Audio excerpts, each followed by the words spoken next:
नमस्कार, VKB news के prime time news में आप सभी का स्वागत है। आइए नजर डालते हैं आज के हेडलाइंस पर।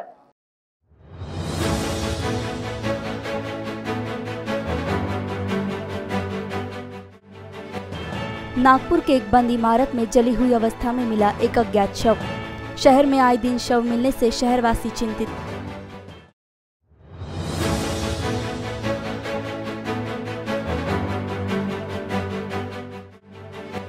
युवकों द्वारा राष्ट्रव्यापी बेरोजगारी के खिलाफ किया गया आंदोलन का आगाज। यवतमाल जिले के दिग्रस तालुका से किया गया आंदोलन का आरंभ।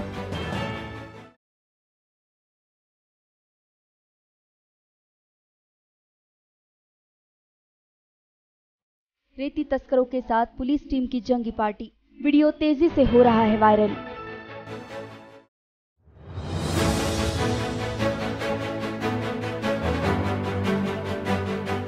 अब खबरें विस्तार से। नागपुर के इमामवाड़ा पुलिस स्टेशन के अंतर्गत एक अज्ञात शव मिलने की घटना सामने आई है। यह शव उंटखाना रोड पर एक बंद इमारत में जली हुई अवस्था में मिला। इमारत वर्धा निवासी सचिन अग्निहोत्री के स्वामित्व में है और 20 वर्षों से बंद है। इस मामले की जांच करने पुलिस मौके पर पहुंच गई है और जांच कर रही है। यह पता चला है कि शरीर एक आदमी का है। नागपुर में दिन ब दिन शव मिलने से शहरवासियों की चिंता बढ़ गई है और पुलिस भी चिंतित है। स्टेशन में इंफॉर्मेशन मिल गई थी कि यहाँ पर एक डेड बॉडी है। पेट्रोलियम मॉल के सामने में बीमा का दवाखाना यहाँ पर रूम में। हम तुरंत यहाँ पर आ गए। आने के बाद में हमने देखे तो यहाँ पर एक बॉडी मिली है, जली हुई बॉडी मिली, थोड़ी डिकम्पोज है। अभी इन्वेस्टिगेशन चालू है।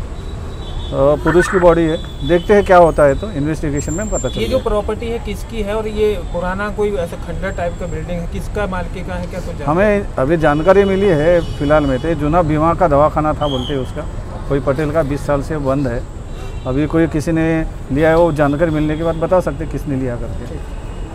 के लिए रोशन बोकड़े के साथ वैदेही चौहान। संयुक्त राष्ट्र के 2014 की एक रिपोर्ट के मुताबिक भारत दुनिया का सबसे ज्यादा युवाओं का देश है, जहां 35.6 करोड़ आबादी युवाओं की है। किसी भी देश की तरक्की काफी हद तक वहां के युवाओं को मिलने वाले रोजगार पर निर्भर करती है। इसीलिए बेरोजगारी के खिलाफ दिग्रस तहसील में भारतीय बेरोजगार मोर्चा द्वारा राष्ट्रव्यापी चरणबद्ध आंदोलन आज हजारों युवकों की उपस्थिति में किया गया। राष्ट्रव्यापी बेरोजगारी के विरोध में यवतमाल जिले के दिग्रस तालुका में शुरू हुए आंदोलन की रूपरेखा कुल 3 चरणों में विभाजित की गई थी। आंदोलन का पहला चरण देशव्यापी धरना प्रदर्शन 27 अप्रैल को बड़ी सफलता के साथ पूरा हुआ, तो वही दूसरा चरण 10 मई को 31 राज्य 550 जिलों में आयोजित किया जाएगा। इस चरण में भारत के बेरोजगार वर्ग के माध्यम से थाली पीटकर ईवीएम के माध्यम से चुनी गई नाजायज सरकार का निषेध किया जाएगा, क्योंकि भारतीय बेरोजगार का मानना है कि ये सरकार SC, ST, OBC, NT, DNT, VJNT, Maratha, SBC, MBC और माइनॉरिटी के संवैधानिक हकों को चोट पहुंचा रही है। वही तीसरे चरण में राज्य निहाय रैली प्रदर्शन किया जाएगा। यह राज्य निहाय रैलियां विद्यार्थी, युवक और बेरोजगारों के समर्थन में भारत के 31 राज्यों में एक ही दिन एक ही समय निकाली जाएगी। भारतीय बेरोजगारी मोर्चा राष्ट्रव्यापी संगठन का कहना है, ईवीएम में हुए घोटालों की वजह से चुनी गई NDA और UPA की सरकार युवकों, बेरोजगारों व विद्यार्थियों से छल कर रही है। इसलिए भारत के तमाम विद्यार्थियों, युवकों और बेरोजगारों को इन सरकारों के खिलाफ आवाज उठाने का और आंदोलन में शामिल होने का आह्वान किया गया।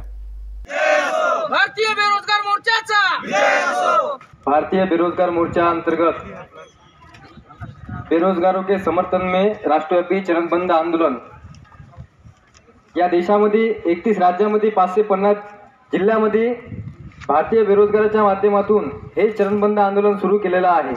आणि प्रथम चरण देशव्यापी धरना प्रदर्शन आज दिग्रस शहरामध्ये 27 एप्रिल 2022 ला झालेला आहे। आज या देशामध्ये सुशिक्षित बेरोजगाराची संख्या इतकी वाढलेली आहे की सांगायचं काम नाही आहे। या देशामध्ये स्वतंत्र देशामध्ये 15.5 करोड युवकांनी बेरोजगार आहे। त्या माध्यमातून आज या देशामध्ये या सर्वच तमाम सुशिक्षित बेरोजगारांना न्याय हक्कासाठी, त्यांच्या रोजगारासाठी आज या दिग्रस शहरामध्ये हे चरणबद्ध आंदोलन आज तुमच्या शहरामध्ये आहे। दिवान केवटे, भारतीय बेरोजगार मोर्चा पूर्व प्रदेश अध्यक्ष महाराष्ट्र तथा भारतीय विद्यार्थी युवा बेरोजगार मोर्चा दक्षिण भारत प्रभारी। साथियों, आज या ठिकाणी भारतीय बेरोजगार मोर्चाच्या माध्यमातून या राष्ट्रव्यापी संघटनेच्या माध्यमातून भारतातील 31 राज्य, 567 जिल्हे, 5000 तालुके एवढ्या जागेवरती भारतीय बेरोजगार मोर्चा या बामसेफ भारत मुक्ती मोर्चा प्रणीत राष्ट्रव्यापी बेरोजगार संघटनेच्या माध्यमातून राष्ट्रव्यापी बेरोजगारीच्या विरोधामध्ये आंदोलनाचं आगाज करण्यात आलेलं होतं आणि त्या अंतर्गत आपल्या यवतमाळ जिल्ह्यातील दिग्रस तहसील येथे या आंदोलनाला इथे सुरुवात झालेली आहे। सफलतापूर्वक हे आंदोलन होत आहे। भंडारा उपविभागीय अधिकारी श्री राठौड़ इन पर हमला करने वाले रेती तस्करों को पकड़ने के लिए पुलिस की जो टीम गठित की गई थी, अब उसी टीम के कुछ सदस्यों का आरोपियों के साथ जंगी पार्टी का वीडियो वायरल हो रहा है।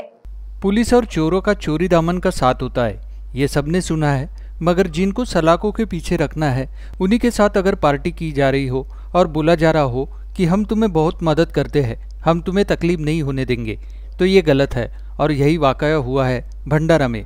कुछ दिनों पहले रेती तस्करों द्वारा पुलिस अधिकारी के ऊपर हमला होने की जानकारी सामने आई थी। आरोपियों को पकड़ने के लिए पुलिस की टीम्स भी गठित की गई, मगर अब उन टीम के सदस्य उन्हीं आरोपियों के साथ खाना खाने और पार्टी करने का वीडियो सामने आ रहा है। अब इस पर पुलिस विभाग क्या कार्रवाई करता है, ये देखने वाली बात होगी। आपल्या पैसे कसं राहते तुला माहिती आहे ना, मदत करणं झाली गोष्ट। आपण तुमचं जसं करत होतो हे तर काहीच नाही, किरकोळ आहे, हे किरकोळ आपल्यासाठी फेकली माहिती आहे, चालेल नावं उडवून टाकले लोकांचे तर काय आयजीनं म्हटल्यावर बी आपण काही करू शकतो, इथं नाही करत रे भाऊ, मी हिंमत हारलो तर साहेब रिटायरमेंट आहे, सल्ला देना मुझे अपने घरों को टेकना है। नागपुर हाईकोर्ट ने नवनीत राणा के जाति प्रमाण पत्र को अमान्य रखा, इसीलिए एट्रोसिटी दर्ज करने का सवाल ही नहीं। सुप्रीम कोर्ट में जाति प्रमाण पत्र का फैसला नवनीत राणा के खिलाफ सुनाया।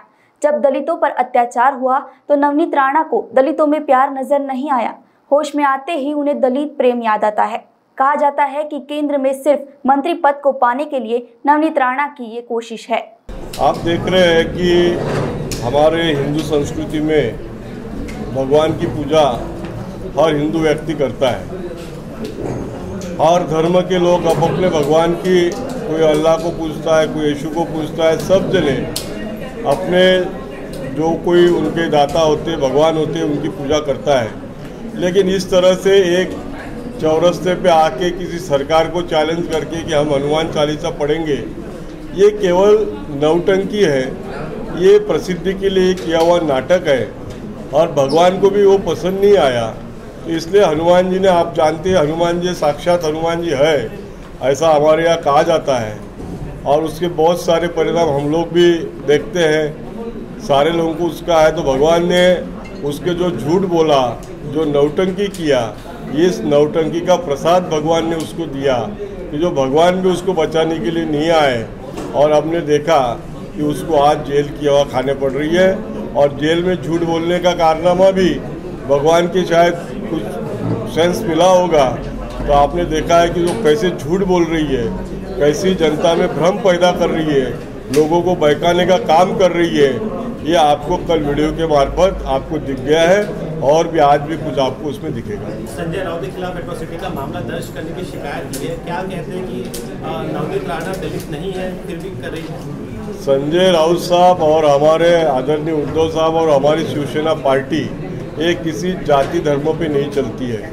हमारे यहाँ आप देखोगे तो जिसका 2 मकान उसके इसमें था, उसने 5 टर्म लोकसभा में काम किया है, खैरे साहब के समान। हिंगन घाट में आपने देखा होगा कि उसके 5-6 मकान थे, वो भी यहाँ मंत्री बना हुआ है। ऐसे कई उदाहरण बता दें। हमारी पार्टी और हमारे नेता ये जाति धर्म पे काम करते नहीं है। जो काम करने वाला शिवसैनिक होता है उसी का हमारे यहाँ सम्मान होता है। और इसके बोलने से ये खुद ही इसने लबान होने के बाद मोची का सर्टिफिकेट गलत बनाया। पिताजी का जन्म कहाँ पे हुआ उसके खुद के इस पेपर में दिखेगा, कहीं पालघर लिखा है, कहीं ठाणे लिखा है, कहीं पवई लिखा है। और उसको हाईकोर्ट ने खुद माना कि इसने ये बोगस सर्टिफिकेट बना के ये भारत संविधान के साथ इसने बहुत बड़ी धोखेबाजी किया है। इसके लिए इसके ऊपर में 2 लाख रुपए का दंड भी ये हाईकोर्ट ने उसके ऊपर लगा के उसकी खासदार की रद्द की है। और लेकिन आज सुप्रीम कोर्ट में मैटर प्रलंबित है। सुप्रीम कोर्ट से भी हमें उम्मीद है कि बहुत जल्द से जल्द निर्णय आएगा, क्योंकि सुप्रीम कोर्ट ने खुद उनके एक जजमेंट में कहा था कि पॉलिटिकल नेताओं के संबंधित केसेस से 100 दिन में उसका रिजल्ट आना चाहिए, लेकिन इसमें 8-9 महीने हो गए। सुप्रीम कोर्ट में भी बहुत सारे काम होते हैं तो टाइम लग रहा होगा, लेकिन उम्मीद है कि सुप्रीम कोर्ट भी अपना फैसला बहुत जल्द देके उसको लोकसभा से भी डिस्क्वालीफाई होने वाली है। आपने कहा कि 3 बजे कुछ खुलासा होने वाला है, कौन खुलासा करेगा, किसके विषय पे? आएंगे, सरकार की ओर से खुलासा आने वाला है। बहुत सारी बातें आपको 3 बजे पता चलेगी, जिसके ऊपर आप भी ध्यान रखिए। नवनीत राणा का कोई वीडियो आने वाला है, ऐसा कुछ है? नवनीत राणा का भी है और बहुत सारे विषयों पे आने वाला है। किरीट सोमैया ने कहा है कि संजय पांडे जल्दी शिवसेना में शामिल होने वाले हैं।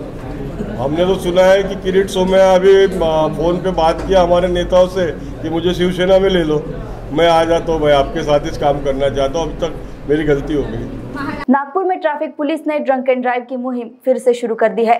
दारू पीकर गाड़ी चलाने वालों पर ट्रैफिक पुलिस अब शिकंजा कसने वाली है। कोविड प्रोटोकॉल होने से ब्रेथ एनालाइजर मशीन को डिसीज फ्री रखा गया है। इस मशीन की उपलब्धता होने पर ट्रैफिक पुलिस ने ड्रंक एंड ड्राइव की मुहिम तेज की है। गए 2 साल से कोरोना की वजह से पूरे महाराष्ट्र में ड्रंक एंड ड्राइविंग की कार्रवाई बंद थी, क्योंकि ब्रेथ एनालाइजर जब हम यूज़ करते हैं तो उसमें जो नोजल रहता है उसमें से इन्फेक्शन होने के चांसेस है, या तो डिजीज़ कोविड होने के चांसेस है, इसलिए बंद किया गया था। लेकिन 1.5 महीने से हमने नागपुर सिटी में वो कार्रवाई शुरू की है। हर जोन पे कार्रवाई शुरू हो रही है और हमारी कार्रवाई अभी ड्रंक एंड ड्राइविंग की रात को 9 बजे के बाद भी शुरू रहती है। सर, आफ्टर कोविड के बाद ये देखा गया कि जो ड्रंक एंड ड्राइव की आप जो अभी कार्रवाई शुरू की है तो कुछ गैजेट्स कम थे, ऐसा कहना। यहाँ पे 26 गैजेट्स थे। कुछ नया एडवांसमेंट आया उसमें? नहीं, 26 गैजेट्स थे हमारे पास में। डिस्पोजेबल नोजल्स हमने उसको लिए हैं, जिसके एक बार आप उसको चेक करेंगे या उसके एक बार यूज़ करेंगे तो उसे डिस्कार्ड किया जाता है। और हमने ऐसा सिस्टम बनाया कि जहाँ पे जो जिसके टेस्ट कर रहे हैं ड्राइवर की, वही उसको लगाएगा, वही यूज़ करेगा और वही निकाल के डिस्कार्ड करेगा, उसके सामने डिस्कार्ड हो जाएगा। इसके लिए कोई इन्फेक्शन होने के चांसेस नहीं है। सर, आगे 2-3 दिन में वीआईपी मूवमेंट्स होने वाली है, तो उस बारे में किस तरह का पुख्ता बंदोबस्त? काफ़ी वीआईपी मूवमेंट्स होने वाली है नागपुर शहर में। जो रेगुलर बाकी वीआईपीज है, उसके अलावा इस बार में माननीय उपराष्ट्रपति भारत सरकार, माननीय उप मुख्यमंत्री, माननीय गृह मंत्री और माननीय राज्यपाल साहब आने वाले हैं। 28, 29 और 30 3 दिन नागपुर में बहुत सारी जगह पे प्रोग्राम्स है। उसमें ये वीआईपी के प्रेजेंस और वीआईपीज की मूवमेंट होने वाली है। उसके लिए हमारे पुलिस आयुक्त माननीय अमितेश कुमार साहब के नेतृत्व में हमने पुख्ता बंदोबस्त सब जगह पे लगाया हुआ है। ये बंदोबस्त ज़्यादातर ट्रैफिक और रोड बंदोबस्त है। वीआईपी मूवमेंट ही सबसे महत्वपूर्ण हिस्सा होता है कोई भी वीआईपी दौरे का, तो उसके लिए हम लोग तैयार हैं पूरे तरह से। 3 दिन के जो मूवमेंट है, कुछ जगह पे वो ओवरलैपिंग है, कुछ जगह पे थोड़े समय के अवधि में ही अप एंड डाउन मूवमेंट होने वाली है, लेकिन उसके लिए हम तैयार हैं। कल हमारी रिहर्सल होने वाली है बंदोबस्त के लिए, ट्रैफिक की भी, रोड बंदोबस्त की भी और बाकी जगह के भी। और कल शाम से माननीय राज्यपाल साहब और बाकी वीआईपी आना शुरू हो जाएंगे। 29 तारीख को पूरा दिन भर माननीय उपराष्ट्रपति साहब का कार्यक्रम है और 30 तारीख। खबरों के सिलसिले में वक्त हो चला है एक ब्रेक का। मिलते हैं ब्रेक के बाद। बाय। सब जानना चाहते हैं मेरा फेवरेट कलर, मेरा फेवरेट डेस्टिनेशन, मेरी फेवरेट डिश, पर कोई ये नहीं पूछता कि फेवरेट डिश मैं बनाती कैसे हूँ। अरे यार, जिसे टेस्टी खाना पसंद है वो अच्छे टेस्ट तक पहुँच ही जाता है। सुरुचि मसाले, खाने में हो रुचि तो घर लाइए सुरुचि। अपने सपनों की उड़ान भरने की इच्छा तो हर किसी की होती है, पर पंख भी तो मजबूत होने चाहिए। जो देता है flywheel aviation academy. Flywheel aviation academy एक ऐसा इंस्टीट्यूट है जहां पर एयरलाइंस एंड एयरपोर्ट हॉस्पिटैलिटी और टूरिज्म मैनेजमेंट, साथ ही यहां campus interview, guidance by industry expert, practical training at airport, expert faculty, personal grooming जैसे कई सारे बेनिफिट्स आप पा सकते हैं। Flywheel aviation academy, 1 degree 3 job opportunities. Flywheel aviation academy gives you a degree और diploma with a job. Flywheel aviation academy, 365 Gandhinagar, LAD college square, beside Karnataka bank, Nagpur.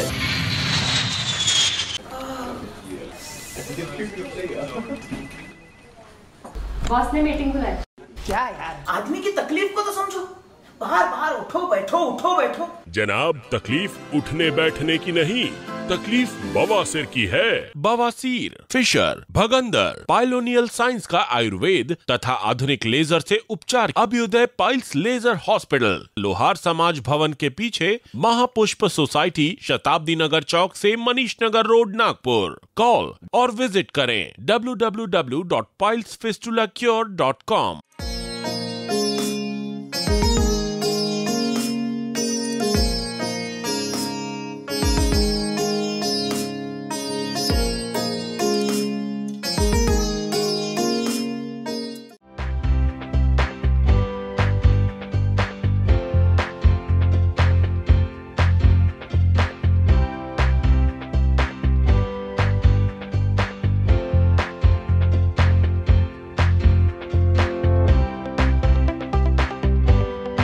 Break के बाद आप सभी का फिर से स्वागत है। नागपुर के हुड़केश्वर इलाके में सुबह सुबह आगजनी की घटना घटी। आग में घरेलू सामान बेचने वाली एक निजी दुकान पूरी तरह से जल चुकी है। इस दुकान में घर संसार को आवश्यक पूरा सामान बेचा जाता था। सौभाग्य से इस आग में कोई जख्मी नहीं हुआ। घरेलू सामान बेचने वाली एक दुकान को अचानक आग लगने की घटना नागपुर के हुड़केश्वर इलाके में सामने आई है। जब आग लगी तब दुकान में कोई न होने की वजह से कोई भी जख्मी नहीं हुआ है, जबकि दुकान के बाजू के मकान में लगे हुए एयर कंडीशनर ने भी आग पकड़ ली थी। इसमें 5 एयर कंडीशनर जलकर खाक हो चुके हैं। दमकल विभाग ने घटनास्थल पर दाखिल होकर आग पर काबू पाया। शॉर्ट सर्किट की वजह से यह आग लगने का अनुमान जताया जा रहा है। इन दिनों नागपुर समेत पूरे विदर्भ में ही हीट वेव जारी है, जबकि तापमान 44 डिग्री के आसपास पहुंच गया है और वोल्टेज फ्लक्चुएशन की वजह से भी कई भागों में शॉर्ट सर्किट हो रहा है। नागपुर सराफा एसोसिएशन की ओर से एक कार्यक्रम का आयोजन किया गया। कुछ दिनों पहले सराफा व्यापारी से गहने चुरा कर ले जाने वालों को 10 घंटे में हिरासत में लिया गया और व्यापारियों का लूटा माल लौटाया गया। पांचपावली पुलिस टीम के योगदान को अभिवादन करने के लिए उत्तर नागपुर सराफा एसोसिएशन की ओर से एक स्वागत समारोह का आयोजन किया गया। आज का जो कार्यक्रम है हमारे नागपुर सराफा के इतिहास में एक ऐसा प्रोग्राम है। ये वाला घटना तो बहुत सारी घटी, लेकिन ये घटना हमको ज़िंदगी भर याद रहेंगी। जो लुटेरे एक सराफा व्यापारी को लूट के उसको जख्मी करके जब ले गए थे और उसमें उसके जो 4.5 किलो सोना और 2 किलो चांदी, ऐसे इसमें वो लुटेरे को पकड़ना बहुत बड़ी मुश्किल थी। लेकिन पुलिस विभाग को सलाम करूंगा कि उन्होंने 10 घंटे के अंदर वो आरोपी को मुद्दे माल समेत उनको अंदर किया हुआ है। ये हमारे इतिहास में सबसे बड़ी बात है। मैं अमितेश कुमार साहब को, अपने राजमाने साहब को एक थैंक्स कहूँगा कि हमारे सराफा के लिए उन्होंने बहुत बड़ा योगदान दिया। हम जिंदगी भर कभी सराफा एसोसिएशन वाले उन्हें नहीं भूलेंगे, इतना कहता हूँ मैं। जो कुछ दिन पूर्व एक सराफा व्यापारियों के ऊपर जो हमला हुआ था और उनकी जो ज्वेलरी चुरा ली गई थी, डाका डाला जैसे हुआ था और उनको जानलेवा जो हमला हुआ था, और वो 27 घंटे के अंदर पांचपावली पुलिस और उनके टीम ने स्पेशली जोन 3 के DCP राजमाने साहब की तत्परता से नागपुर शहर के पुलिस आयुक्त अमितेश कुमार जी की वजह से और भी बाकी सभी लोगों ने मिलकर जो पुलिस डिपार्टमेंट ने 27 घंटे के अंदर इस गुनाह का पर्दाफाश किया, यह एक जितनी तारीफ़ करे उतना कम था। और पुलिस विभाग जिन्होंने रात दिन एक करके ये जो डकैत बोलिए या जो गुनहगार हैं उनको पकड़ के हमारा जो माल गया था उसे भी रिकवर किया, उसके लिए एक प्रकार से सराफा एसोसिएशन के और के उत्तर सराफा एसोसिएशन की तरफ से एक ये धन्यवाद देने के लिए, उनका स्वागत करने के लिए ये कार्यक्रम आयोजित किया था। और पुलिस का सही में आभार मानेंगे कि उनकी वजह से शायद पूरा एक समाज एक तरह से सुरक्षित है और इसीलिए ये आज का एक प्रोग्राम यहाँ पे आयोजित किया गया। कांग्रेस सांसद धानोरकर मंगलवार को बंगले पर नहीं थे। वे रात में वरोरा के लिए रवाना हुए थे, तभी कुछ चोरों ने उनके घर में सेंधमारी कर चोरी की थी। अब इन आरोपियों को पुलिस ने गिरफ्तार कर लिया है। कांग्रेस सांसद बालू धानोरकर का एक सरकार नगर में सूर्य किरण नाम का बंगला है। उनका ऑफिस भी इसी बंगले में था। अब ऑफिस को दूसरी जगह शिफ्ट कर दिया गया है। तब चोरों ने उनके बंगले पर सेंधमारी की। आधी रात के करीब चोरों ने बंगले के मुख्य द्वार का ताला तोड़ दिया और अंदर घुस गए। उन्होंने बंगले के अन्य कमरों के ताले भी तोड़ दिए। चोरों ने अलमारी तोड़ते हुए बंगले में रखे सामान को नष्ट कर दिया। चौकीदार ने रामनगर पुलिस में शिकायत दर्ज कराई थी। उसी रात सरकार नगर क्षेत्र में 2 और चोरी की वारदात को अंजाम दिया गया था। चोरों ने सांसद के बंगले में सेंध लगाई और पुलिस को झकझोर कर रख दिया। उन्होंने बंगले में सीसीटीवी चेक किया और पुलिस ने 12 घंटे के अंदर तीनों चोरों को गिरफ्तार कर लिया। आरोपियों की पहचान रोहित इमलकर 24 वर्षीय दुर्गापुर निवासी, शंकर नेवारे 20 वर्षीय दुर्गापुर निवासी, तनवीर बेग 20 वर्षीय भंगाराम वार्ड चंद्रपुर के रूप में हुई है। जिले में पिछले कुछ दिनों में हत्या और चोरी की घटनाओं में इजाफा हुआ है। पोलीस स्टेशन रामनगर हद्दीमध्ये मागच्या आठवड्यात जवळपास 3 घरफोड्या लागोपाठ झालेल्या होत्या, ज्यात एक माननीय खासदार साहेबांचं इथं जे जुनं फ्लॅट होतं तिथलं पण प्रयत्न झालेलं होतं। तर त्या घरफोडीसहित इतर 2 घरफोड्या आम्ही काल उघडकीस आणल्या आणि त्या घरफोडीमध्ये एकंदर 3 आरोपी आम्ही अटक केलेले आहेत, आमच्या ताब्यात आहेत। उद्या त्यांचा PCR घेऊ आणि PCR दरम्यान सुद्धा शहरात झालेल्या इतरही घरफोड्या उघडकीस येण्याची दाट शक्यता आहे। नागपुर में एक भव्य पुलिस भवन बनाया गया है। इस शानदार पुलिस भवन का उद्घाटन समारोह 29 अप्रैल शुक्रवार को होगा। भवन का उद्घाटन समारोह पुलिस आयुक्त अमितेश कुमार के नेतृत्व में कई नेताओं और पुलिस की मौजूदगी में होगा। पता चला है कि इस समारोह में अजित पवार, दिलीप वलसे पाटिल और नितिन गडकरी भी मौजूद रहेंगे।